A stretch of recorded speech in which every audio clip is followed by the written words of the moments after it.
Hello everyone. In this video, I'm going to show you how to add a knowledge base into Jasper AI. In the home page, look over to your left and click into Jasper IQ. In here, click into Knowledge Base.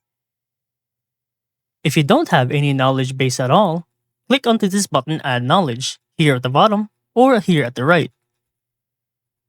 For this tutorial, to keep it more transparent, click into From Text. In here, try to give your knowledge base a useful name to make it more obvious on how to use this knowledge base. For mine, it's just normal, like game learning knowledge. Now in here, for the content, make it comprehensive, since this is what you have to use to let Jasper have more information to create or write more accurately about any topic. This is the content that I prepared for it. Select the tag that fits into your business or content, or you can create your own, and make sure the knowledge is available to the workspace for everyone to use it. And just click onto Add Knowledge, and you're done.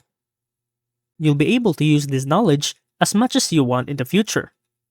And that's how to add knowledge base to Jasper AI.